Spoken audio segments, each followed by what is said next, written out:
Bonjour, je suis Joël Théat, directeur logistique d'Exadis. Exadis a été fondé en 2006, c'est une filiale du groupe Laurent.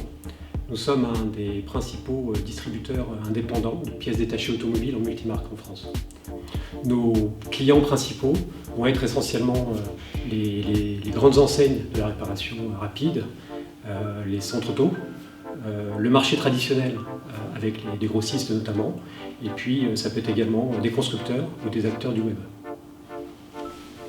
Alors jusqu'à présent, les investissements logistiques dans l'entreprise avaient porté essentiellement sur le maillage national et le déploiement des différentes succursales et des différentes plateformes. À partir de 2016, il a fallu s'adapter à l'évolution du marché qui allait vers une augmentation des fréquences de livraison, vers une diminution du profil de commande qui fait qu'aujourd'hui on a un profil de commande qui est assez proche du e-commerce. Donc le passage obligé était l'augmentation de la capacité logistique et de la capacité opérationnelle. La solution retenue se devait d'apporter de vraies améliorations sans remettre en cause la capacité d'adaptation et l'agilité qui sont réellement présents dans l'ADN d'Exadis. Nous avions auparavant un process de préparation de commandes plutôt manuel, qui limitait nos capacités de croissance. Finalement, ça se traduisait par beaucoup de déplacements et surtout un nombre de ruptures de charge assez important puisqu'on pouvait aller de 2 à 3 ruptures de charge produits selon les typologies de commandes. Pour nous, Plug & Carry, c'était l'opportunité de phaser le projet, de réduire considérablement les périodes de coactivité et en troisième point, de disposer d'une installation qui est évolutive. La modularité et la flexibilité de Plug & Carry nous ont permis de transformer notre exploitation sans cesser l'activité au quotidien. La phase 1 est intervenue à raison de 10 jours par site et la phase 2 seulement 20 jours par site, ce qui correspondait à nos attentes.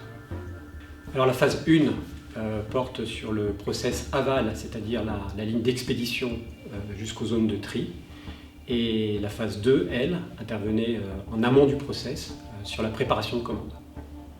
Bonjour, Steve Mangin, société Exadis, responsable des flux sortants sur la plateforme de Gennevilliers.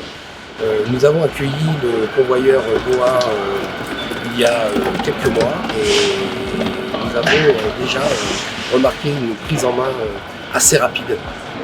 La version 2 nous a permis de gagner en productivité de par le fait que les colis se déplacent tout seuls au sein du dépôt et que nous n'avons plus en fait à transporter les pièces ou peu. Il s'agissait d'améliorer les conditions de travail pour les utilisateurs, d'apporter de la qualité, de la fluidité et au final également de dégager de la productivité sur ces process.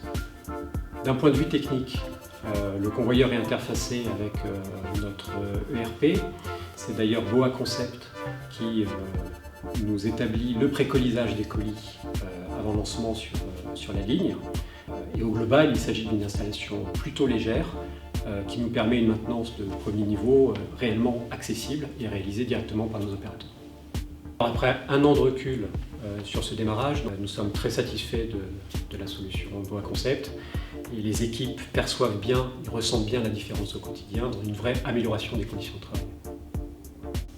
Alors, en résumé, on retient une transformation menée à notre rythme avec un accompagnement personnalisé et des résultats qui correspondent à nos attentes.